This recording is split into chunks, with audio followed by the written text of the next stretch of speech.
Na wakati huo yani hakukuwa kumejengwa kama waleo. Saa hii hata mimi nasemanga ingekuwa wakati huo ningekuwa mrefu kama saa hii ningekuwa mbali sana. Mambo ya ardhi ni donda sugu. Sababu wakati mzungu nyeupe alitoka kuliingia mzungu nyeusi. So any claims on this land were revoked. And so Reuben Centre feels much more secure now. But that is not the case for many of the people in this area. Usiku ndio hatuwezi lala juu ya hiyo moshi. Hiyo moshi imetudhuru sana sana. Sasa imetoka huko juu imeteremka hapa chini. Sasa hapa chini mtu wengi kuna chomango saa ngapi juu. Wakikosa kumwaga vitu mchana wanamwaga usiku.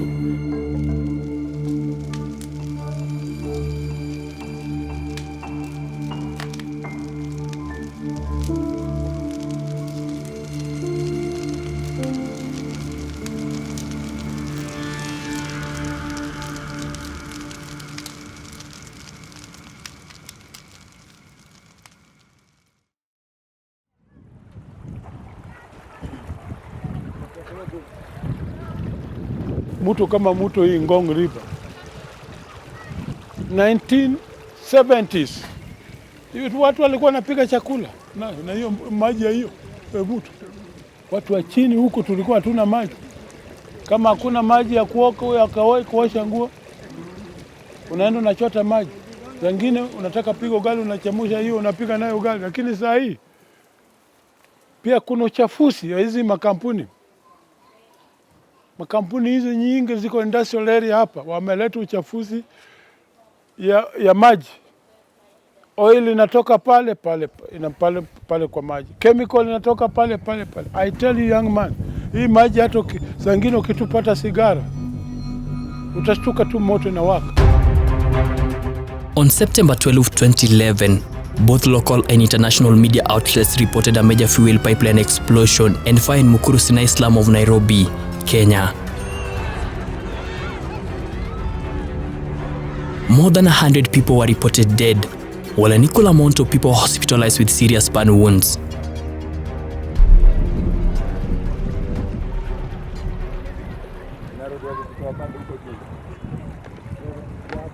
Reminders of Sinai fire tragedy aren't welcome in the home of Halima and George Maina, but they are here anyway. Sababu bado ndo pali happened fire tragedy, ndio mtaa. Sababu tulikuwa ma victim hapo, but life lazima ngangane naye. Halima and George were victims of the fire. Huko ndio home, karibu ndani. Asante. Halima has healed, but their scars are more than skin deep. They lost their 2 children in the fire. They now have a newborn baby, but yet another danger hovers above their child. Sasa ndio mdogo. Sasa kohoa ndio nakasumbua sana usiku. This is life in Mukuru slum. Mukuru sits east of Nairobi's central business district. George Maina was born here. He has witnessed life taking different turns in this area, which houses close to 1 million people. Life is tough for these people living in iron sheet houses that they can barely fit in. But even the air is suffocating. Hiyo moshi imekuwa ikikuwa mob sana, although sasa imepungua kidogo. Sijui ni nini uchoma, zinakuanga na harufu strong sana, which inakuirritate, unasikia kwa throat kunauma. Pia watu wengi na affect, watu wengi unapatanga macho zao si white squeezy, ni somehow yellowish, na shida ni juu ya hiyo chobu, na watu pia woke off. Halima grows more worried with every passing day. I ask her more about her child. Vile ulienda hospitalini, uliambiwa nini kuhusiana na mtoto? Niliulizwa kama naishingi place iko karibu na moshi, cause moshi ndio inaweza trigger mtoi. Na nikiangalia naishtuka ndio hiyo moshi. Turn a corner and you'll find more versions of the same story here. Esther Nyambura, a resident of Mukuru, worries about her grandchild.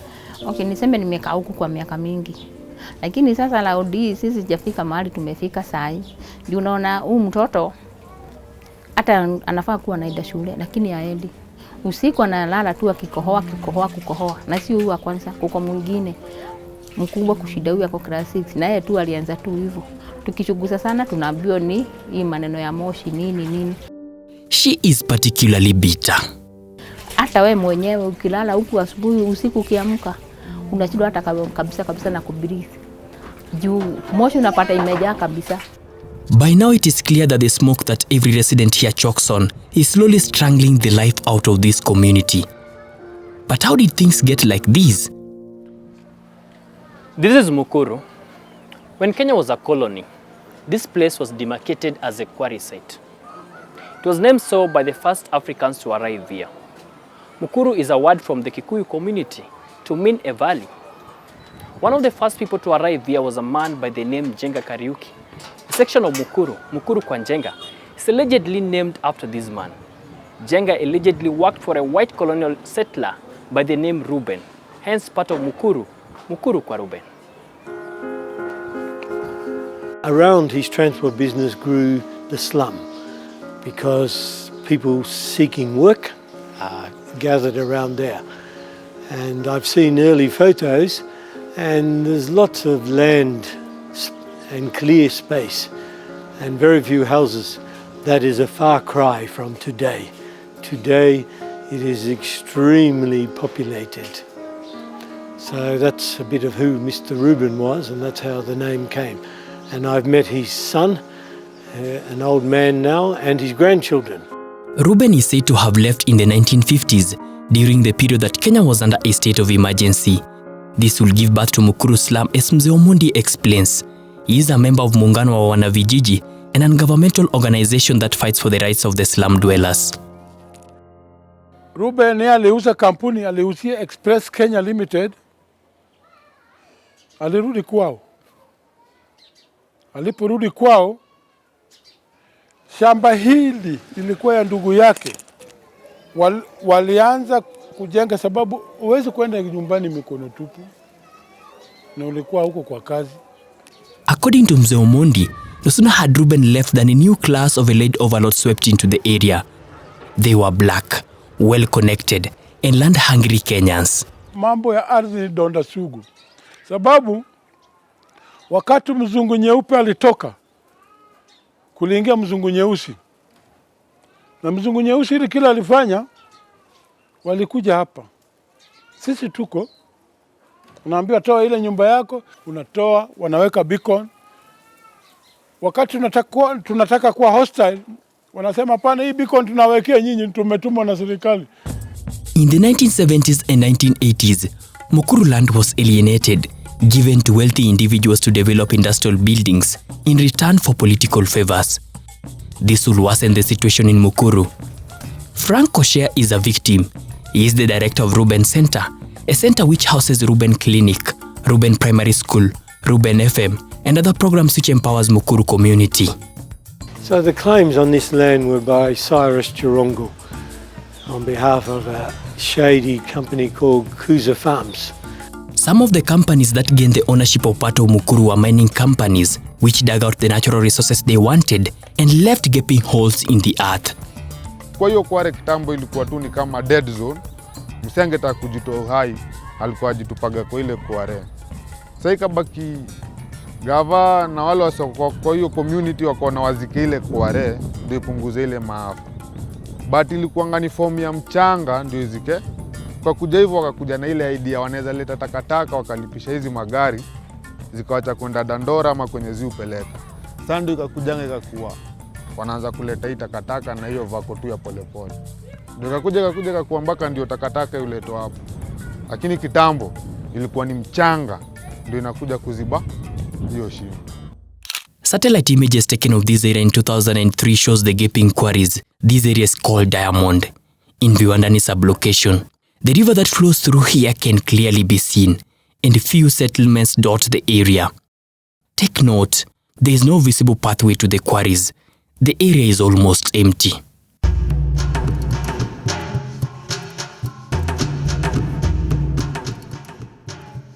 In just 7 years, this has all changed. A satellite image of the same area taken in 2010 shows that multiple houses have been built in the area. One of the quarries appear halfway filled. Residents have begun using it as a dump site.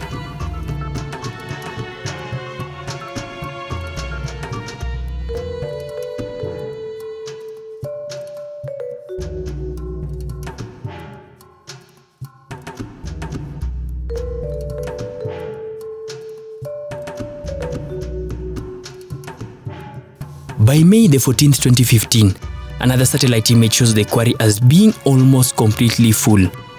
Even more houses surround it, and there is a road leading straight to the dump site. The river here is now dark, likely from all the pollution seeping into it from the dump site. Finally, in an image taken 9 days before Christmas in 2018, houses are now sitting on the quarry which had been turned into a dump site. Household and medical waste will be thrown into the quarry. But now, the garbage that used to be brought here is right on the bank of the river. A road now leads straight to the new dumping grounds. Who made the decision to turn the quarries into dump sites, then land for housing? Who manages the dump site that has now been moved to the river? Wakati Diamond ilianza kutupa takataka, sisi hatungetaka kuingilia sababu tuliona wakubwa walikuwa ndani kama mheshimiwa governor ya Kiambu, alikuwa mayor Nairobi wakati hiyo, na aliwapatia clue, go ahead, waweke takataka huko. Kwa hivyo sisi kama wakaaja tungepinga. Hizi dumping vile inakuanga, Nairobi ni kubwa. Kitu ya kwanza, Nairobi ni kubwa. Gari zikiambiwa ziende Dandora, jamu itakuwa ukienda asubuhi, jioni utatoka huko kesho asubuhi. Juu hiyo gari ikiingia huko ni lazima isukumwe ni tingatinga. Tena ikitoka tena ifukuzwe ni tingatinga. Unaona? The owner of the quarry is responsible for the rehabilitation of that quarry. And here the owner must be defined in law. Most of those areas near here are informal settlements. We usually have challenges that accompany such settlements. We only have one official dump site, that is the Dandora dump site. It may appear to you that the dump site in Viwandani is the only dump site in Mukuru. Just a few meters from the dump site in Viwandani, meet Usafi Waste Disposal Plant, the final point for expired medicinal waste. But if you look at this place, we cannot say that the waste is properly packaged. You'll find that we have sharps littered everywhere. We have infectious waste, hazardous waste, all forms of waste. And also looking from where the incinerator is, this poses a lot of challenges. We have issues of carbon monoxide. We have a lot of sulfides that get out of some of these chemicals that make up the medical waste, especially the medicine. And if this is burnt without proper consideration of what is required for an incinerator, we have challenges of air pollution. It is not licensed, it does not have any authorities, both from the county, and does not have valid documents from NEMA either. No director. So just tell us, how long has this place been operating? So, around 15 years. Is it certified by the county NEMA? Yes, I have the document for county NEMA. There is a clear indication that even after Sinai fire tragedy, one of the biggest fire accidents in the country, no immediate cleanup exercise took place in the area. Danger is looming, judging by the discovery of a drug-resistant strain of cholera in the Kenya's capital. Does the city's leadership know about this? The capital is managed by Nairobi City County, headed by Mike Mbuvi Sonko. As a member of parliament, Sonko branded himself as a man of the people. Then, he was the member of parliament of Makadara. His government is now responsible for the welfare of millions of Kenyans, including the ones living here. But on the problem of waste management in Mukuru, this is the answer I got. We really cannot say that most of the waste ends up in the informal settlements or in the rivers, because we know that Nairobi generates 2,400 tons of waste per day. We are able to receive around 1,800. Mary Wango, a resident of Mukuru, struggles under the weight of all this garbage. Years of sickness have ravaged her body And she blames the mountain of garbage for her poor health. Something that Simon Mwangi, a dumpsite worker and a dumpsite owner, has no idea about. Ombi langu naomba tuondolewe hizi takataka, kuwe kusafi. Unajua kukisha kuwa kusafi unasikia hewa inaingia vizuri. Mimi kwangu siwezi ona kama inanidhuru. Juu ilikuwa inanidhuru, igenidhuru kita. Juu huku shimo tulikuwa tunahakisha moto kila siku. Unaona? Na sijai enda hospitali eti niseme nimegojeka juu ya moshi. Kukiendelea hivyo hata watu wanaanguka wengi. Juu tuseme sasa mkapita pande ya chini hivi, mtaona zile mitaro ziko. Takataka ni nyingi. Environment ile kitu baya mimi kwangu nikiulizwa labda nali moto. Juu hiyo moshi watu watakuwa wanakunywa huko. Sana si unaona hii mto imeshikana na masiweji nyingi. Tunakaa kwa masiweji. Si ndio? Na tumejengewa juu ya masiweji. Data from the clinic that Franco runs shows just how heavy the burden of illness is here, and you can draw a straight line between sickness here and the state of the environment. The clinic is very busy. Sometimes last year, well over 100,000 services. Most, 3/4 of these health needs basically are from waterborne issues. The usual things of diarrhea, dysentery, tuberculosis is bad, but they're preventable diseases if the healthy environment is there. So 3/4 of our work is fixing up conditions which are ravaging the people due to the environment. NEMA inafaa kuwa na staff wale wahusika na wao staff walete katika world level. This is where these problems are. Wakiwa kule Mombasa Road headquarter, watajuaje maneno naendelea, shida za mazingira ama environment abuses inaendelea hapa nini, iko namna gani? Hawezi jua. NEMA nafanya kazi yake, Nairobi County Government inafanya kazi yake, community inafanya kazi yake. So unaona hiyo inakuwa ngumu sana. We don't see these people on the ground. I agree, a lot of these illegal operations is going on in the areas that you target. And I know our enforcement interventions might have been facing a lot of challenges as pertains to this. Key on them is the logistical concerns. Second of them is the security concerns. Third is the planning concerns. And fourth, which we all know, and my brother you know, is the political concerns. Mukuru is out of sight, away from the cleaner Nairobi Central Business District. Probably out of mind for those who don't come from this area. The government claims that it cannot upgrade this area because of the high voltage power lines above the slum and the petroleum pipelines beneath the ground. But is it impossible to help people here live in a clean and a safer environment? I posed this question to Abdul Kadir Halif, a land surveyor and a former National Lands Commissioner. It all comes from planning. You really have to plan properly and invest intelligently. So if you take out all those people and put them up in a high-rise building, you have freed a lot of space, not for other things to occupy. Just leave it, to the greens, as a park for these people to play and enjoy themselves in. We are a country blessed with natural resources, which, if properly managed,